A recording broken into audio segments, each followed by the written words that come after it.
estamos aqui com a Marina Ferri, que é professora, é expositora, é oradora, é uma batalhadora dentro da doutrina espírita. E nós estamos aqui justamente para que ela possa dar uma visão geral sobre as dificuldades dos dias atuais, segundo a visão espírita, como é que pode ser encarada, como é que pode ser contornada. Bom dia, Marina Ferri. Bom dia, Rui, bom dia, amigos. Realmente, a ideia deste encontro é de falarmos da posição do espírita diante as dificuldades do mundo atual. E nós temos refletindo o mundo atual, sabendo de tudo que está acontecendo, os noticiários que aparecem, às vezes parecem coisas que nos deprimem, porque pensamos que o mundo não tem solução, que o mundo não tem jeito. Mas é um engano de nossa parte, porque quando nós lembramos do mundo há 2000 anos atrás, nós vamos ver quando a figura de Jesus se faz entre os homens, a necessidade era a mesma, ou similar à que vivemos agora. Talvez escala menor, talvez escala maior, não sabemos nem dizer. Mas nós sabemos que Jesus se ocupou de atender à solicitação dos necessitados que o buscavam. O Sermão do Monte de Jesus é perfeito, porque ele chama a atenção a respeito das dores humanas. O homem, de um modo geral, sente aflições, angústias, dores, e ali no capítulo 5º do Evangelho segundo o Espiritismo, que é o maior capítulo contido nessa obra, é um sinal de que as aflições são mesmo as maiores dores que nós temos, que as angústias, as doenças, elas nos afligem muito. Os Espíritos se ocuparam demais em analisar esse aspecto da vida. Então Jesus é o modelo no momento da vivência do Sermão do Monte, e quando ele inicia, bem-aventurados que choram, porque serão consolados. Bem-aventurados que têm aflições, porque as aflições serão solucionadas. Bem-aventurados aqueles que de alguma sorte sofrem pela questão da justiça, sofrem injustiça humana, eles ganharão o reino dos céus. Então, quando Jesus falou tudo isso, ele falava nesses dois aspectos, das nossas dores materiais e dores espirituais, e que para tudo haveria um remédio.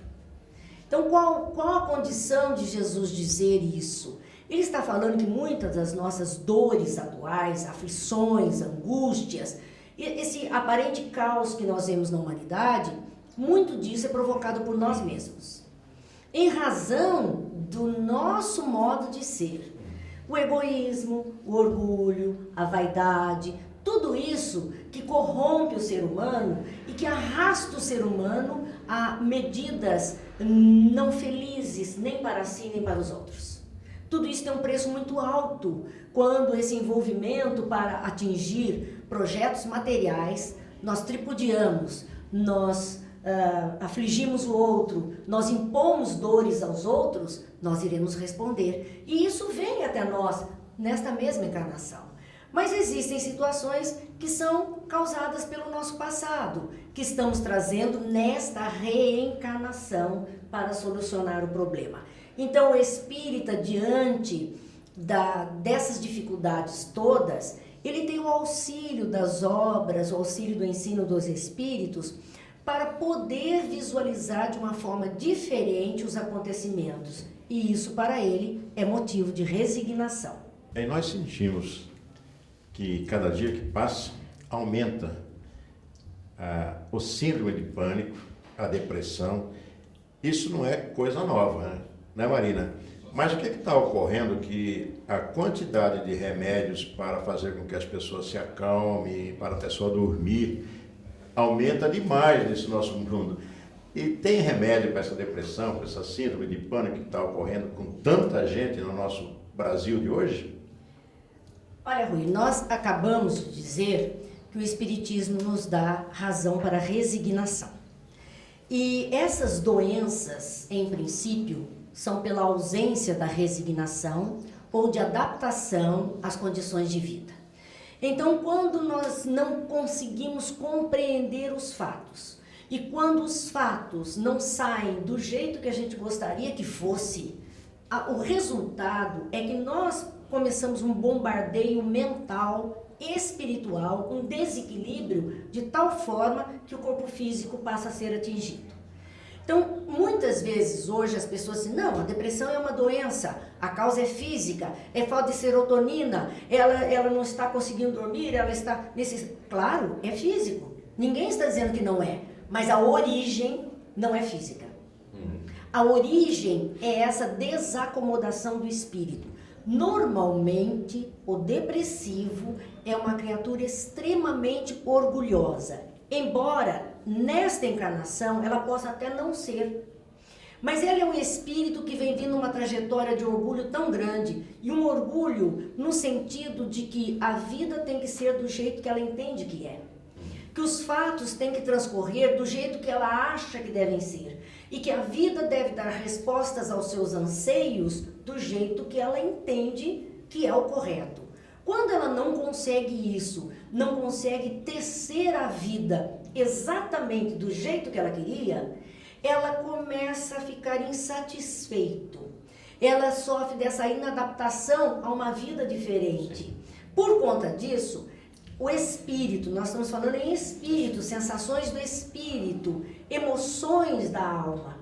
Essas sensações, essas emoções e essa insatisfação começa a trazer a ela um estado de tristeza, de angústia, e vai bombardeando o seu cérebro físico e vai bombardeando todo o seu corpo e fazendo uma disfunção. Aquilo que estava harmonizado até então começa a desarmonizar. Claro que aí as estruturas físicas desarmonizadas geram o estado de doença que a medicação tem que resolver.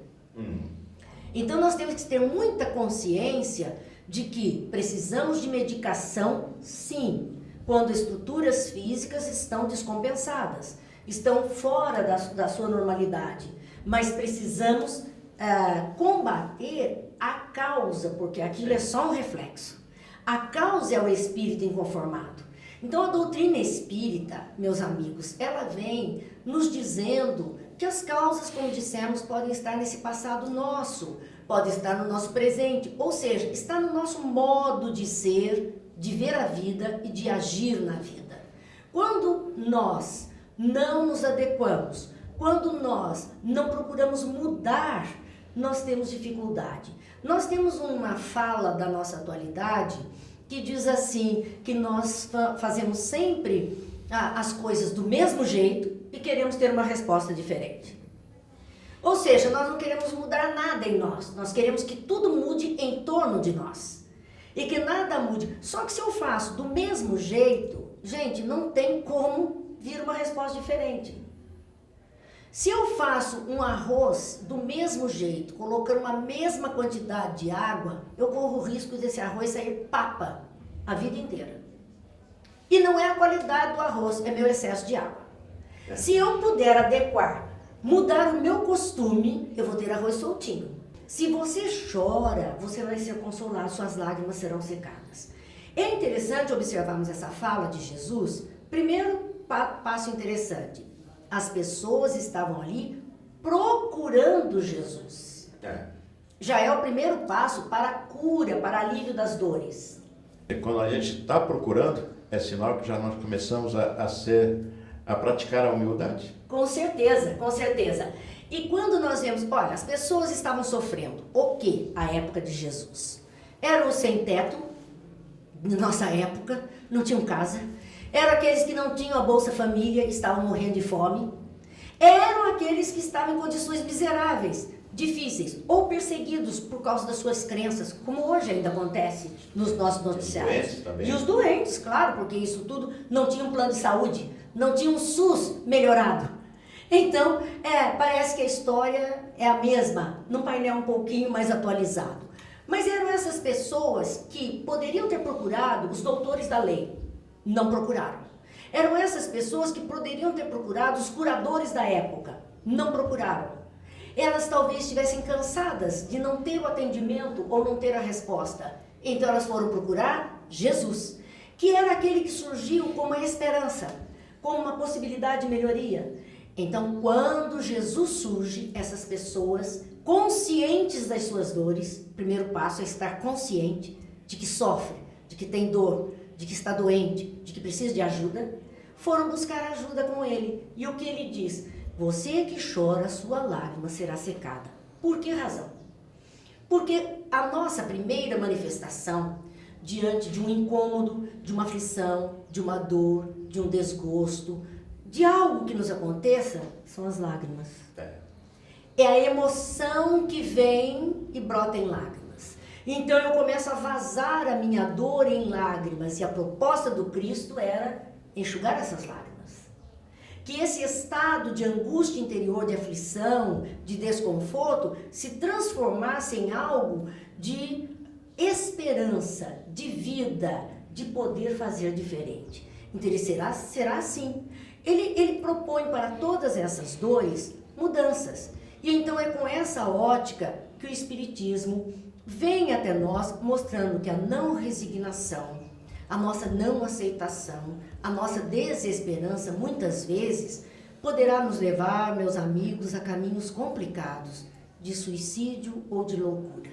Muitas pessoas diante da aflição suicidam-se, outras enlouquecem. Por conta disso, nós temos que nos fortalecer para enfrentar esses dissabores da vida naturais que o planeta está vivendo, sem corrermos para um ou outro caminho, sem fraquejarmos. E então há uma proposta no próprio Evangelho, nesse capítulo, onde diz: será que devemos auxiliar as dores alheias, a libertar o outro das suas doenças, das suas aflições? E o Evangelho nos explica que, embora estejamos nós todos envolvidos em passar por situações que necessitamos para aprender, nós precisamos estender as mãos a todos aqueles que conosco caminham. Nós agradecemos então a Marina, que deu para a gente uma lição de como nós devemos entender as nossas dificuldades e as nossas felicidades atuais. Marina, muito obrigado pela sua atenção, e estão aqui os microfones para as suas despedidas, que embora não queremos que seja despedida, né? Eu estou aqui de mãos estendidas, me entregue para eu dizer obrigada, obrigada a Jesus, obrigada aos amigos, obrigada à oportunidade, obrigada a você que está aí nos assistindo. Que Deus nos abençoe e nos conceda a todos uma vida mais feliz. E nós agradecemos a Marina Ferri, que nos deu uma lição de como suportar os dias atuais e também entender um pouquinho mais da doutrina espírita. Olá pessoal, esse é o Vivência Espírita. Estamos aqui para mais uma entrevista a gente tem o prazer de receber o nosso irmão Ari Rangel, que sempre participa do nosso programa de rádio, ele sempre entra lá, comenta. O Ari, ele é um médium aqui de Tremembé, trabalha na casa de Eurípides Barçanufo e vai nos prestigiar agora com a sua entrevista para a gente falar um pouco sobre mediunidade, sobre espiritualidade, sobre espiritismo e muito mais sobre alguns trabalhos que ele vem executando. Ari, bom dia.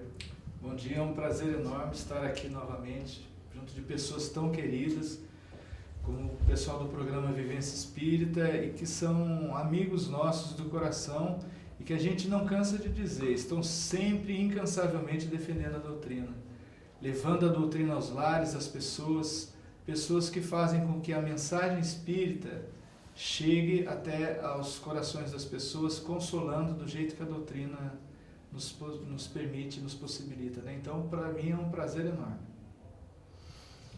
E Ari, você sempre que comparece aos nossos programas, né, quando você vai lá na rádio, você sempre trabalha também no centro, Casa Eurípides Barçanufo, com psicografia, né, que é uma mediunidade que muitos têm, né? Então eu queria que você comentasse um pouco sobre esse tipo de mediunidade, como ela funciona, como é esse trabalho que você faz, se você faz esse trabalho aberto para o público, se não é, como que ele é feito hoje lá onde você trabalha. Bem, a gente trabalha na Casa Espírita Eurípides Barçanufo, conhecida aqui em Taubaté como a Casa de Eurípides, que é uma das muitas casas aqui em Taubaté.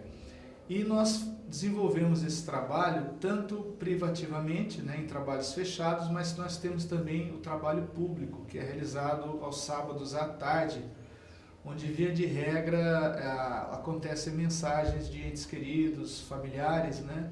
Então esse trabalho de psicografia já tem alguns bons anos e graças a Deus a mediunidade psicográfica ela possibilita esse intercâmbio, esse correio mediúnico, esse correio fraterno, né? Consolando as pessoas. E nós muitas vezes nos impressionamos com a possibilidade que a doutrina enseja para todos nós que trabalhamos nas fileiras espíritas, onde a gente vê o quanto é grande essa doutrina, o quanto ela é consoladora, né? E a maioria das pessoas, às vezes, sequer tomou contato com a doutrina e procuram. Aí, a partir desse momento, elas começam, então, a buscar o conhecimento espírita, né? Conhecer o modus operandi da mediunidade, por que aquilo acontece.